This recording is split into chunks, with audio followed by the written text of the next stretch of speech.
Hello students. आज जो हम डिस्कस करने वाले हैं, आज का जो हमारा टॉपिक है, the topic name is mirror.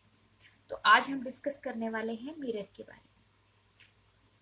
I just want to ask a question from you guys. अगर आप मार्केट में जाते हैं, समझिए, आप कैसा मिरर लेना पसंद करेंगे? मिरर कैसा लेना चाहेंगे आप? क्वेश्चन मार्क लगा दिया हमने। क्वेश्चन मार्क क्यों लगा दिया? हम वो मिरर लेना चाहेंगे जिसमें हमारी पिक्चर, मतलब हम खुद को ही, पिक्चर कैसे दिखे? क्लियर दिखे। क्लियर का मतलब क्या है? साफ साफ दिखाई दे। ठीक है।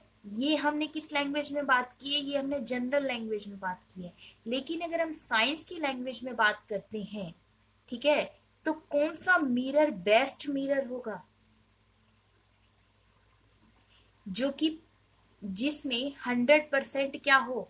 रिफ्लेक्शन। लास्ट लेक्चर में, लास्ट वीडियो में हमने रिफ्लेक्शन के बारे में ही डील किया था। रिफ्लेक्शन बेसिकली था क्या? एक मिनट डिवाइड करा देते हैं आपको। The bouncing back of light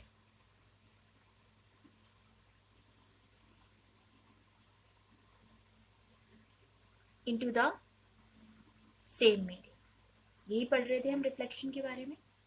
देखिए, ये नॉर्मल लैंग्वेज में बोला हमने नहीं कि हम वो मिरर लेना पसंद करेंगे जिसमें हमारी पिक्चर क्लियर हो।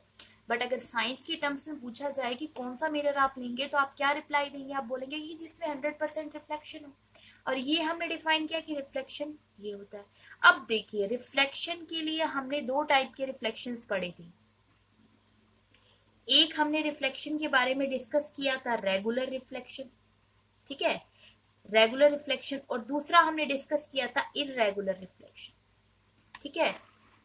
रेगुलर रिफ्लेक्शन में हमने पढ़ा था कि अगर हम क्या लेते हैं, प्लेन सरफेस लेते हैं, उस पर क्या है, पैरेलल लाइंस आ रही हैं, और वो पैरेलली क्या होंगी, उतनी ही लाइंस रिफ्लेक्ट हो जाएंगी।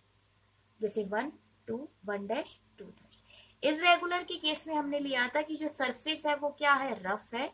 उस पे अगर हम पैरेलल लाइंस भी स्ट्राइक करते हैं तो जो इमेज बनेगी वो पैरेलल नहीं बनेगी, रिफ्लेक्शन कंप्लीट नहीं होगा।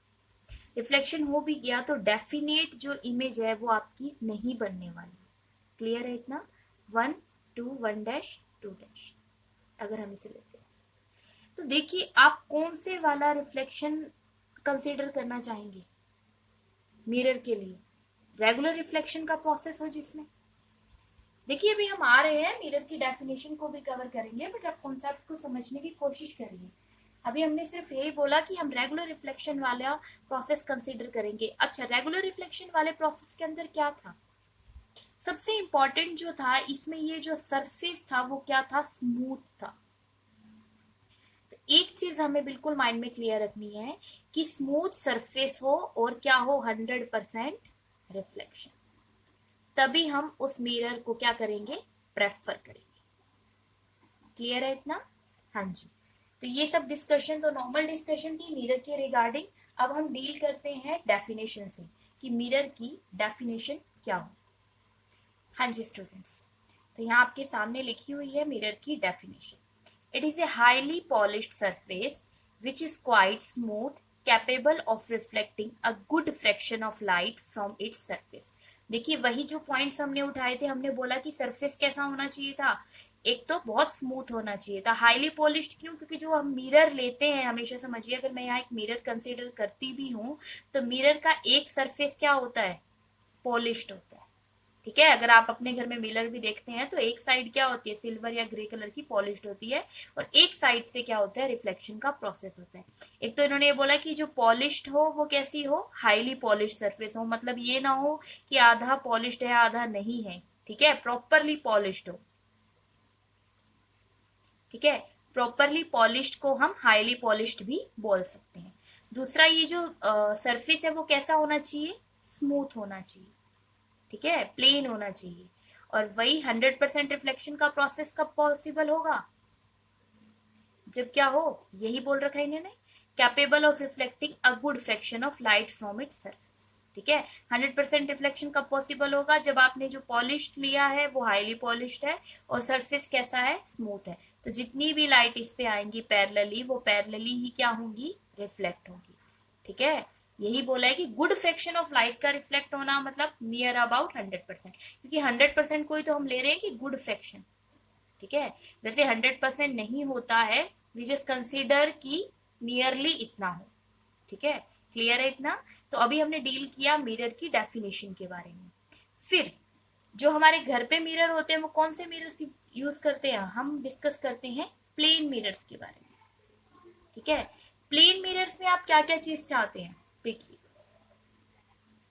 हाँ जी, प्लेन मिरर के बारे में ही डिस्कस कर रहे थे हम। प्लेन मिरर की कैरेक्टरिस्टिक्स थे, जो आप अपनी इमेज देखते हैं घर में, अपने आप को फोटो में देखते हैं, सबसे इंपॉर्टेंट क्या होता है, क्या क्या चीजें जो आप ऑब्जर्व करते हैं। वो पॉइंट्स नहीं बोल रहे हम कि आपको वही पॉइंट्स लिखने हैं भाई जो मैंने बता दिया, आप सोचिए होता क्या क्या है एक्चुअली। एक तो आप अपने आप को क्या देखते हैं, सेम देखते हैं।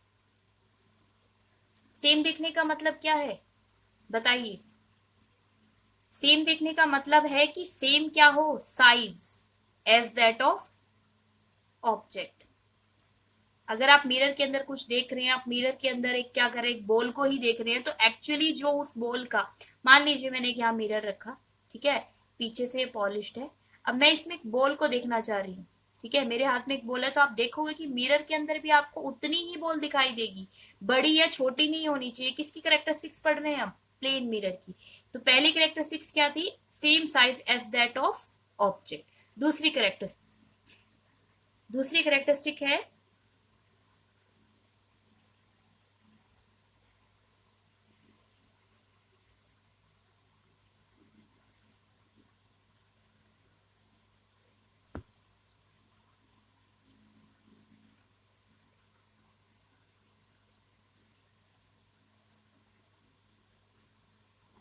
समझिए, दूसरी कैरेक्टरिस्टिक्स देखो यही होता है। एक तो हमें उतना ही दिखाई देता है सेम साइज का, दूसरा क्या है, it is at same size behind the mirror. जैसे अगर आप खुद को भी देख रहे हैं, जितनी दूर आप मिरर से खड़े हैं, ठीक है, मान लीजिए मिरर है, ठीक है, इससे आप 5 मीटर के डिस्टेंस पे खड़े हैं, तो आप जब उसमें अपनी इमेज देखेंगे तो वो भी आपको उतनी ही दूर दिखाई देगी। ये नहीं है कि ये डिस्टेंस चेंज हो रहा है। क्लियर है इतना? हाँ जी, हाँ जी। और क्या क्या होता है सोचिए, जो इमेज आपकी बनती है वो कैसे होती है, लेटरली इन्वर्टेड। लेटरली इन्वर्टेड का मीनिंग क्या होता है भाई, क्या समझते हैं आप लेटरली इन्वर्टेड से? जो लेफ्ट हैंड साइड है वो आपको कैसे अपीयर होएगा, राइट हैंड साइड में, ठीक है। और जो राइट हैंड साइड में होता है वो मिरर में कैसे दिखाई देता है, लेफ्ट हैंड साइड में। तो ये वो चीजें थी या वो टर्म्स थी जो नॉर्मली हम अपनी लाइफ में डील करते हैं। इसके अलावा एक जो साइंटिफिक और पर्पस रिफ्लेक्शन में जो हम नॉर्मली नहीं देखते वो क्या होता है, ठीक है, जो टेक्निकल लैंग्वेज का वर्ड है। हाँ जी, जो साइंटिफिक टर्म के बारे में हम बात कर रहे थे that is virtual and erect. Virtual and erect से अब क्या समझते हैं, वर्चुअल एंड इरेक्ट का मतलब है कि जो इमेज, ठीक है, refer to the image which forms when light ray appear to meet at definite point. देखिए ये ऐसे नहीं समझ में आ रहा है, आप समझिए इस चीज को, पहले इसकी डेफिनेशन पे फोकस करिए कि वर्चुअल और इरेक्ट का मीनिंग ही क्या होता है। बेसिकली जब कोई इमेज, ठीक है, बनती है, कब बनती है, जब लाइट रेज एक्चुअली में क्या करें, किसी डेफिनेट पॉइंट पे जाके मेट करें। जैसे आप खुद की इमेज भी चाहते हैं, ठीक है, मिरर में आप खुद की इमेज चाहते हैं, एक पेंसिल देखना चाहते हैं, खुद को देखना चाहते हैं मिरर में, तो जो सारी की सारी लाइट है वो क्या करती है, मिरर के उस पॉइंट पे जाके क्या करती है, मिट करती है। जैसे अगर हम एक बॉल देखना चाहते हैं तो ऐसा तो नहीं है कि बॉल रैंडम हमें दिखाई देगी, अब बॉल बॉल जैसी क्यों है, क्यों, क्योंकि हमें उसकी सेम पर्टिकुलर इमेज ऐसे यहाँ पे दिखाई दे रही है। इसका मतलब क्या था, एक एक रेज जो इस पे गई वो डेफिनेट पॉइंट पे जाके क्या कर रही है, मिट कर रही है। इसको और साइंटिफिकली हम आगे पढ़ेंगे बेटा। हाँ जी, फास्ट फॉरवर्ड में एक बार देख लेते हैं कि अभी तक हमने क्या क्या डिस्कस किया। ठीक है, सबसे पहले हमने डिस्कस किया था मिरर की डेफिनेशन के बारे में। बेसिकली क्या है, it is highly polished surface which is quite smooth and capable of reflecting a good fraction of light. Surface कैसा होना चाहिए, हाईली पॉलिश्ड होना चाहिए, स्मूथ होना चाहिए, और वो गुड फ्रैक्शन ऑफ लाइट को क्या कर सके, रिफ्लेक्ट कर सके। फिर हमने कुछ कैरेक्टरिस्टिक्स देखी हैं। सबसे पहले कि सेम साइज का होना चाहिए क्या, object. Next, it is at same distance behind the mirror as the object is in front of it. मतलब कि जो ऑब्जेक्ट उस मिरर से जितनी दूरी पे रखा है उतनी ही दूरी पे वो आपको उस मिरर में क्या करे, दिखाई दे। नेक्स्ट था लेटरली इन्वर्टेड। इसका मतलब ये था कि जो राइट हैंड साइड है वो लेफ्ट में अपीयर होएगा और वाइसा वर्सा मतलब अपोजिट। नेक्स्ट हमारा है it is virtual erect. Virtual erect का मैंने यही बोला कि जो इमेज बन रही है वो कैसे बनी, which forms when the light ray appear to meet a definite point। जो भी लाइट रे है जब वो एक डेफिनेट पॉइंट पे मिलती हुई दिखाई दे तब जो इमेज बनती है उस इमेज को हम क्या बोलेंगे, वर्चुअल एंड इरेक्ट। हाँ जी स्टूडेंट, जो नेक्स्ट टॉपिक है हमारा प्लेन मिरर के बाद हम आते हैं स्फेरिकल मिरर्स के ऊपर। स्फेरिकल मिरर होता क्या है basically? Spherical mirror is a mirror whose reflecting surface is a part of hollow sphere of glass। Basically क्या है, अभी तक हम डिस्कस कर रहे थे प्लेन मिरर्स के बारे में कि प्लेन मिरर है, सरफेस अगर प्लेन मिरर है एक साइड से क्या दिखाते हैं हम, एक सरफेस को पॉलिश दिखाते हैं। पॉलिश तो इसमें भी होगा क्योंकि रिफ्लेक्शन के लिए एक सरफेस पॉलिश होना नेसेसरी है, रिक्वायर्ड है। लेकिन स्फेरिकल मिरर कैसा होगा बेटा, देखो नाम पे फोकस करो, स्फेरिकल। स्फेरिकल का मतलब क्या है, कुछ स्फेयर जैसा। तो इसको समझने के लिए सबसे पहले हम क्या करते हैं, ठीक है, एक स्फेयर बना लेते हैं। क्लियर है? मान लीजिए हमने कुछ भी ऑब्जेक्ट, आप ऐसे कुछ भी ऑब्जेक्ट ले सकते हैं, आप कंपास का यूज भी कर सकते हैं, जो भी आपके पास रिक्वायर्ड। हमने एक स्फेयर बना लिया। हाँ जी, स्फेयर में बेसिकली हम क्या कर रहे हैं, यहाँ पे देखिए हमें दिखाना है स्फेरिकल मिरर। अब डेफिनेशन पे फोकस करिए। Spherical mirror is a mirror whose reflecting surface is a part of hollow sphere of glass। Basically, spherical mirror वो मिरर है जिसकी reflecting surface hollow sphere of glass का क्या हो, पार्ट हो। ठीक है, अब जैसे ये जो ग्लास हमने बनाया है ये कैसा है, स्फेरिकली क्या है, होलो है, खाली है, बीच में से एम्प्टी है। तो इसमें से कोई भी सरफेस, जैसे अगर आप ये सरफेस ले लेते हैं, देखिए जैसे आपने ये वाली सरफेस ली इसकी, या आपने ये वाली सरफेस ली, या आपने ये वाली सरफेस ली, या आपने ये वाली सरफेस ली, कोई भी सरफेस आप लेते हैं जो इस मिरर का क्या हो, पार्ट हो। अब समझिए, अगर हम इस टाइप से ले लें तो ये भी एक स्फेरिकल सरफेस बन गई, इस टाइप से ले लें तो ये एक स्फेरिकल सरफेस बन गई, स्फेरिकल सरफेस 1, स्फेरिकल सरफेस 2। आप यहां से पॉलिश कर लीजिए, स्फेरिकल सरफेस 3, यहां से पॉलिश कर लीजिए, स्फेरिकल सरफेस 4। ऐसा नहीं है कि हम क्या कर रहे हैं, इसको डिवाइड कर रहे हैं, जैसे हमने इतना ही पार्ट ले लिया, अब इसको उठा के अगर हम यहाँ रखते हैं, ये देखिए कुछ ऐसे, तो ये क्या हुआ, स्फेरिकल मिरर हो गया। किसका पार्ट है ये, होलो स्फेयर का। ठीक है, इसीलिए इस डेफिनेशन को ऐसे लिखा गया। तो देखो अगर हम इसको यहां से ऐसे रखते हैं तो कुछ इस टाइप का बनता है। क्लियर है, इतना हो जाएगा।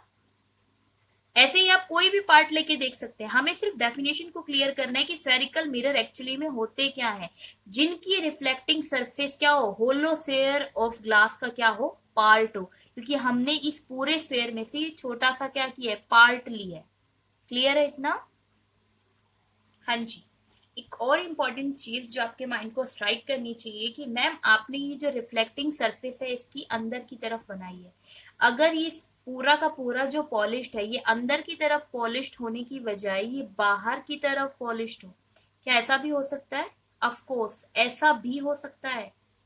देखिए अब भी अगर आप इसको क्या करते हैं, इसका कोई भी पोर्शन लेते हैं, जैसे कि इसको समझने के लिए आप इसका क्या कर रहे हैं, एक हमने क्या किया था, अंदर की तरफ पॉलिश किया था, एक हमने क्या किया है, बाहर की तरफ पॉलिश किया। बाहर की तरफ पॉलिश किया है तो अब इसमें से हम कोई भी पार्ट लेते हैं, हम इसको ऐसे यहां से भी डिवाइड कर सकते हैं, मतलब कि ये पोर्शन उठा सकते हैं। ये पोर्शन अगर आप ऐसे करके उठाते हैं तो इसमें आपके पास क्या आया, कुछ इस टाइप का।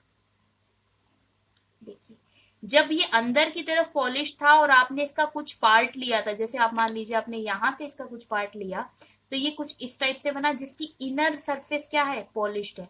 अब ये जब बाहर की तरफ से उठाया तब आपने इसको यहाँ से कुछ कट करके देखा, क्योंकि देखो स्फेरिकल मिरर होते क्या है, बेसिकली स्फेयर का ही क्या है, जो पार्ट है, जिसकी रिफ्लेक्टिंग सरफेस स्फेयर का पार्ट है। अगर आप बाहर की तरफ पॉलिश्ड वाले में से कट करते हैं तो कुछ ऐसा बन रहा है, क्योंकि हमें तो पार्ट देखना है। यही चीज इंपॉर्टेंट है, यही दो टाइप के मिरर्स बनाती है, कॉनकेव और कॉन्वेक्स। हाँ जी, एक हमारे पास होता है कॉनकेव और दूसरा हमारे पास होता है कॉन्वेक्स। क्लियर है? इसे समझने के लिए देखिए, ये हम समझ चुके हैं दोनों ही पॉइंट, जिसकी सरफेस क्या हो, अंदर की तरफ क्या हो, पॉलिश्ड हो। क्लियर है? जिसकी सरफेस क्या हो, अंदर की तरफ पॉलिश्ड हो, वो हमारे पास होते हैं कौन से मिरर होते हैं? Convex mirror. और जिसकी सरफेस बाहर की तरफ पॉलिश्ड हो, ठीक है, इसमें रिफ्लेक्शन कहां से होगा? यहां से। रिफ्लेक्शन यहां से होगा। इसके केस में रिफ्लेक्शन कहां से होगा? अंदर की तरफ से। तो ये कैसे वाला मिरर है? ये हमारे पास है कॉन्वेक्स मिरर। क्लियर है इतना? हाँ जी।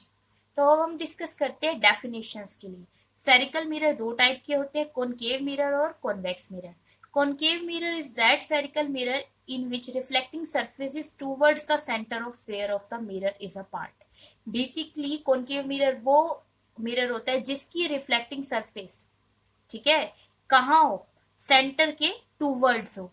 और कॉन्वेक्स इससे अपोजिट, जिसकी रिफ्लेक्टिंग सरफेस सेंटर से क्या हो? दूर हो। हाँ जी, ये थोड़ी टिपिकल डेफिनेशन होगी। इसको समझने के लिए हम फिर से उस डायग्राम के ऊपर जाते हैं। देखिए हमने यहाँ पे क्या किया है, दो सर्कल्स बना के रखे हैं, दो स्फेरिकल शेप के क्या कर रखे हैं, होलो स्फेयर्स बना रखे हैं।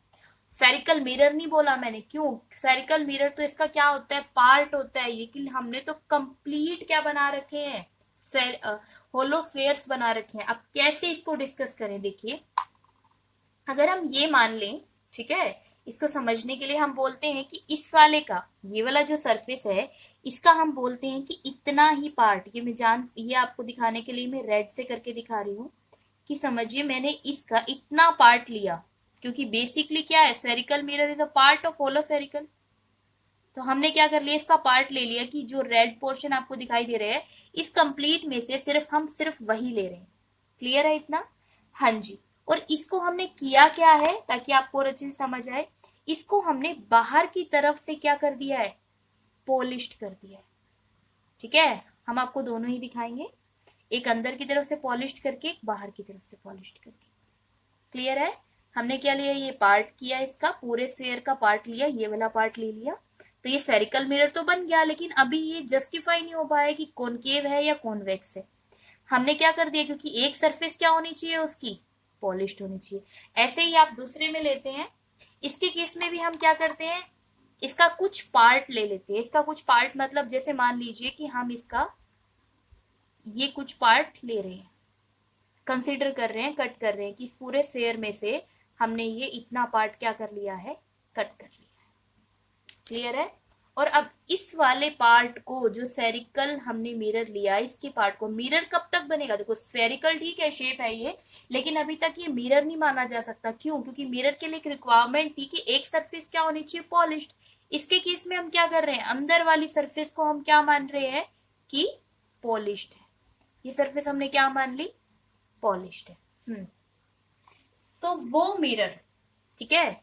अब हमारे पास आता है सेंटर ऑफ कर्वेचर। क्या था जब हमने यहाँ पे डिस्कस किया, पूरे स्फेरिकल होलो स्फेयर के सेंटर को, जैसे आपने एक सर्कल बनाया, हमने बोला स्फेरिकल होलो स्फेयर के सेंटर को हम क्या कहते हैं, सेंटर ऑफ कर्वेचर। ये जानने के लिए हम क्या कर रहे हैं, ठीक है, हम क्या मान रहे हैं, इसका एक सेंटर मान रहे हैं। हमने मान लिया कि ये इसका क्या है, सेंटर है, जिसको हम क्या बोलेंगे, सेंटर ऑफ कर्वेचर। ऐसे ही इसका भी एक सेंटर पॉइंट होगा, जिसको हम क्या बोलेंगे, सेंटर ऑफ कर्वेचर। अब डेफिनेशन के ऊपर ध्यान दीजिए कि क्या समझाना चाह रहे हैं। देखिए डेफिनेशन कहती है कि concave mirror spherical mirror, concave mirror is that spherical mirror, concave mirror वो स्फेरिकल मिरर है जिसकी reflecting surface centre of fair के क्या है, टूवर्ड्स, मतलब उसकी तरफ है। रिफ्लेक्टिंग कहां से, रिफ्लेक्टिंग सरफेस कौन सी होगी, जो पॉलिश्ड है उससे अपोजिट, क्योंकि पॉलिश्ड सरफेस पर तो रिफ्लेक्शन होता नहीं है। नॉर्मली आप प्लेन मिरर के केस में भी देखते हैं, जो पॉलिश्ड सरफेस नहीं होती वहां से रिफ्लेक्शन होता है। तो ये कह रहे हैं कि जहां से रिफ्लेक्शन होता है वो सेंटर के टूवर्ड्स हो, तो कौन सा मिरर होगा, वो कॉनकेव मिरर। हाँ जी, इन दोनों में से चेक करिए, सेंटर कहाँ है, ये, इसकी रिफ्लेक्टिंग सरफेस कौन सी है, ये वाली, क्योंकि ये बाहर वाली तो क्या थी, पॉलिश्ड सरफेस थी, अंदर वाली क्या है, रिफ्लेक्टिंग सरफेस। इसकी अंदर वाली क्या है, पॉलिश्ड सरफेस, और ये बाहर वाली क्या है, रिफ्लेक्टिंग सरफेस। हाँ जी, तो अब चेक करिए, देखिए इन दोनों में से किसकी सरफेस, किसकी reflecting surface centre of curvature या सेंटर ऑफ फेयर के क्या है, पास है। सेंटर ऑफ फेयर पे फोकस करिए। अगर आप डिस्टेंस वाइज भी देखेंगे, ठीक है, तो आप देखिए कि इसकी जो सरफेस है सेंटर के पास में है। क्यों? इसकी सरफेस अगर आप देखोगे तो इससे क्रॉस करके है, क्रॉस करके मतलब दूर होगी ना। ये जो हमने स्फेरिकल मिरर लिया है, स्फेरिकल मिरर है, इसकी भी तो कुछ अपनी थिकनेस होगी, तो वो भी तो ऐड हो रही है इसके केस में। और यहाँ पे अगर आप देखते हैं तो रिफ्लेक्टिंग सरफेस किसकी सामने है, इस वाले की। तो जिसकी रिफ्लेक्टिंग सरफेस सेंटर के टूवर्ड्स है, बिल्कुल पास है, वो हमारे पास कौन सा मिरर होता है, कॉनकेव मिरर। और जिसकी सेंटर से क्या हो, दूर हो, क्योंकि पहले इसको कौन सी सरफेस आ रही है, पॉलिश्ड, उसके बाद जाके कहीं आती है, तो क्या है ये इसके कंपैरिजन में इससे दूर है। ये कौन सा मिरर है हमारा, कॉन्वेक्स मिरर। क्लियर है इतना बेटा? हाँ जी, तो इसमें हमने अभी यहाँ क्या देखा है, सबसे पहले हम स्फेरिकल मिरर हमने पढ़ा कि स्फेरिकल मिरर क्या होते हैं। जो एक होलो स्फेयर के बेसिकली क्या है, स्फेयर ऑफ ग्लास का क्या, होलो स्फेयर का पार्ट हो, जिसकी रिफ्लेक्टिंग सरफेस उसके होलो स्फेयर का पार्ट हो। फिर हमने टाइप्स के बारे में डिस्कस किया। टाइप्स के बारे में डिस्कस करने के लिए हमने डायग्राम को लिया है। डायग्राम को लेने के लिए हमने क्या किया, एक होलो स्फेयर लिया, उसका पार्ट ले लिया, कुछ ये पार्ट मान लिया, ये हमने अलग और लिया, इसका भी कुछ पार्ट माना। दो ही टाइप से पॉलिशिंग हो सकती है, या तो अंदर की तरफ या तो बाहर की तरफ। अगर पॉलिश्ड बाहर के पास की तरफ है तो ये कौन सा बनेगा, ये पार्ट अगर आप मानेंगे ये वाला सिर्फ कौन सा बनेगा, ये कॉनकेव मिरर। और अगर आप यहां से मानेंगे तो कौन सा बनेगा, कॉन्वेक्स मिरर। देखो ये आपको कंप्लीट दिखाई दे रहे हैं, इसको आप अलग से भी बना के देख सकते हैं। कॉन्वेक्स के केस में अगर आप बनाना चाहते हैं तो आपका कुछ ऐसे बनेगा, जिसकी अंदर की तरफ क्या है, पॉलिश्ड सरफेस। क्लियर है? आप इसको ऐसे भी रिप्रेजेंट कर सकते हैं, ये कंप्लीट रिप्रेजेंट करने की आपको जरूरत नहीं है। और सेम एज इट इज, अगर आप कॉनकेव मिरर के लिए बनाना चाहते हैं तो आप इसको ऐसे भी रिप्रेजेंट कर सकते हैं। क्लियर है इतना? होपफुली आपको समझ में आ